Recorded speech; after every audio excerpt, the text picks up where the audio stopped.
똥평 보시기 전에 구독과 좋아요도 꾹꾹 눌러주십시오. 큰 힘이 됩니다.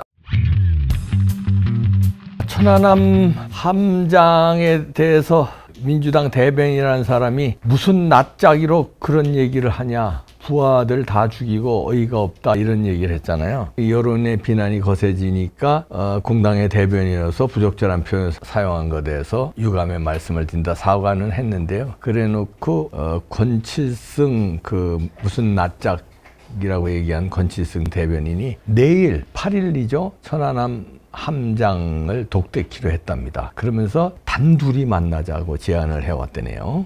그래서 내일 오후에 만난다는 건데, 단둘이, 이것도 이 사람들 또 주특기죠. 아마 단둘이 만났을 때는 뭐 죄송하다고 얘기할 겁니다. 근데 이게 이제 말하자면 언론에 나가거나 언론에서 기자회견을 하면은 이 천안함 폭침이 이제 자폭이라고 그런 거 아니에요. 그게 이제 공식적인 거가 되니까 그걸 갖다가 그걸 뒤집는 게 되는 거 아니에요. 그러니까 천안함 폭침은 자폭이 아니라 북한이 어뢰에 맞은 거다, 이걸 인정하기가 싫은 거예요. 그러니까 단둘이 만나서 아유, 내가 죄송하게 됐습니다, 이해해 주세요, 내가 대변인이니까. 안 봐도 비디오야. 대변인이니까 뭐 당에서 그런 중지도 있고 해서 그런데 하여튼 내가 실수했습니다, 앞으로는 그런 얘기 안 할 테니까 우리 천안함 함장님, 최원일 함장님도 이 정도 선에서 저를 좀 봐주십시오. 앞으로는 다시는 이런 일 안 벌리도록 하겠습니다, 이렇게 할 거예요. 그럼 이제 최원일 함장도 뭐 그 정도 사과하니까 됐다. 근데 단둘이잖아요, 단둘이. 그러니까 단둘이는 이런 얘기를 할 수 있는 건데 공적으로는 얘기를 못 하는 거예요. 왜 못 할까요? 무슨 낯짝으로 못 할까요? 북한이 보고 있잖아요, 북한이. 그러니까 이 사람들은 북한에 다 벌벌 떠는 사람이에요. 그러니까 천안함을 폭침하게 된 거는 북한의 소행이라는 말을 못 하는 거예요. 이재명도 말을 못 했잖아요. 최원일 함장이 현충일 날 북한 소행이냐 뭐냐 말을 해달라고 했더니 얘기를 못 하잖아요. 문재인도 얘기 제대로 못 해요. 정부의 공식 입장 지금 자기 입으로는 얘기 못 하는 거예요. 왜? 북한이 듣고 있으니까. 그러면 자기가 크게 당하니까. 북한하고 한편인데 문재인도 말 못하고 이재명도 말 못하고 그런 겁니다. 그래서 이제 단둘이는 말할 수 있다는 건데, 망언에 대해서 이제 그 유가족 협의회가 있어요. 천안함 유가족 협의회에서 애초에 이제 이재명도 만나서 따지려고 그랬다는 거예요. 일단은 천안함 함장이 그 권칠승 대변인 만나서 사과를 받고 단둘이 독대하기로 그랬으니까 그 다음에 이재명에 대해서도 입장을 밝힐 거다, 이렇게 나오고 있습니다. 무슨 낯짝으로. 여기 또 낯짝이 있습니다. 송영길 낯짝 아시죠? 그냥 뭐 자진 출두 쇼를 진짜 무슨 낯짝으로 자진 출두하십니까, 송영길 전 대표님. 그랬더니 한동훈 법무장관이 제대로 쏴붙이네요. 마음이 다급하시더라도 절차에 따라 수사에 잘 응하면 될 것 같습니다. 수사는 일정에 따라서 진행되고 있습니다. 그러니까 쇼하지 말아라, 이런 얘기지. 다 부를 때 부르고, 부르기 전에 자 증거 자료 다 귀 앞에서 다 지금 그림 그리고 있으니 기다려라, 이런 얘기입니다. 마음이 급하더라도, 다급하시더라도 절차에 따라 하면 된다. 송영길의 낯짝, 이 쇼하는 낯짝, 권칠승의 이 낯짝.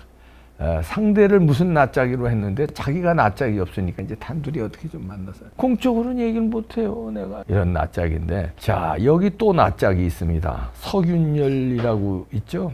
이 사람이 교수라는 게 난 이상한데, 그 후쿠시마 오염수에 대해서 완전히 광우병 수준으로 요즘 나와서 난리를 치더구만요. 그거 뭐 큰일 난다고. 그런데 그래서 그 학계에서도 왕따 당했대요. 왜냐면 다른 교수들이나 다른 학자들은 아무 영향이 없대는.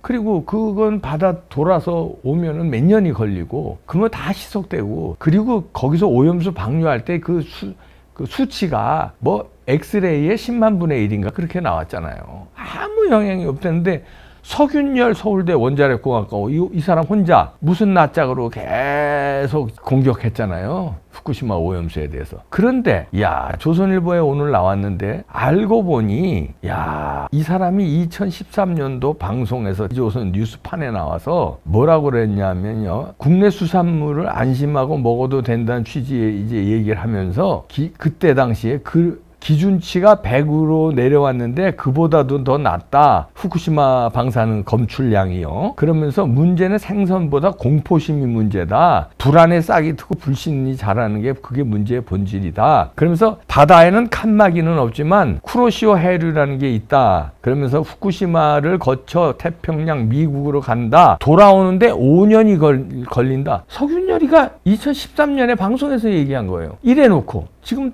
완전히 180도 다른 얘기 하잖아요. 그때 또 이랬습니다. 그 정도 되면, 이게 5년 걸리잖아요. 그 정도 되면 방사능은 전부 다 없어진다. 설령 아무리 많이 나가더라도 우리 남해안으로 동해안으로 들어오는 건 거의 없는 일이다. 그래서 진행자가 불가능하다는 거냐 물으니까 석윤열이가 불가능하기라고 보다는 없는 일이다. 아예 없는 일이래요. 그러면서 해류 움직임은 일관성이 있는데 예외적으로 남해안이나 동해안으로 온다는 건 거의 없는 일이다. 이렇게 재차 강조했어요. 그때 2013년에. 그러면서요 이럽니다. 저라면 바로 생선을 저녁 식사로 먹겠다. 그 이유는 생선에는 원래 방사선이 있는데 그것보다 좀 더 얹혀있는 굉장히 작은 양 때문에 안 먹는다는 건 그렇게 현명한 결정은 아니다. 그러면서 자신 있게 먹어도 된다. 이렇게 진행자가 얘기하니까 네! 맞습니다. 자신 있게 먹어도 된다. 이렇게 얘기했어요. 2014년에 그렇게 방송에서 얘기했고 2015년 언론 인터뷰에서도요. 비슷한 얘기를 했었는데 석윤열이가 뭐라고 그랬냐면 인체 위험한 수준까지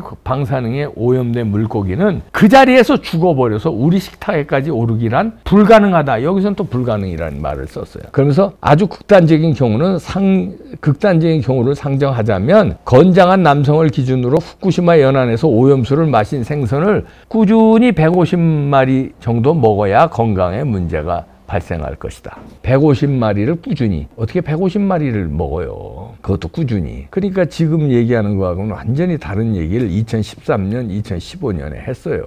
이번에는 지난달 30일 인터뷰에서 이렇게 얘기했잖아요. 수산물은 해류와 상관없이 오염된 건 먹고 마음대로 왔다 갔다 한다. 이게 아마 수백만 마리, 수천만 마리가 될 것이다.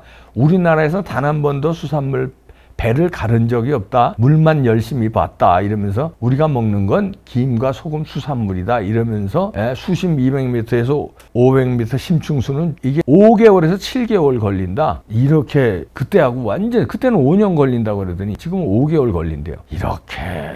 이렇게 엉터리로 무슨 놈이 이게 지 입으로 그랬어. 자기는 학계에서 왕따당했다고. 이런 얘기를 하니까 학교에서 왕따당하지. 학계에서 이들의 낯짝.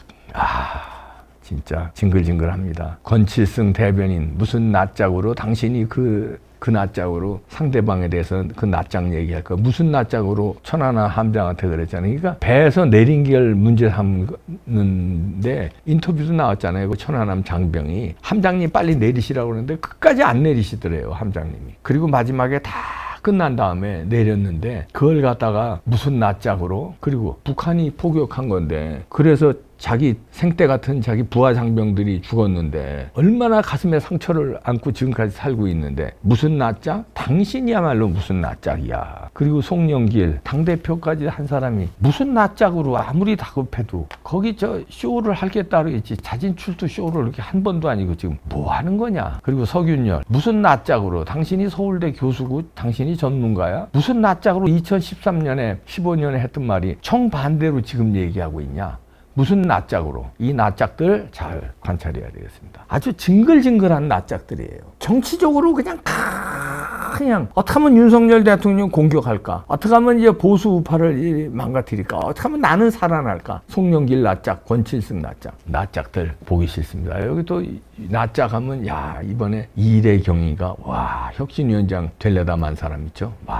그 사람 낯짝도 진짜 두껍더구만요. 여태까지 사는 게 얼굴이 혁신이더구만. 낯짝들 징글징글합니다.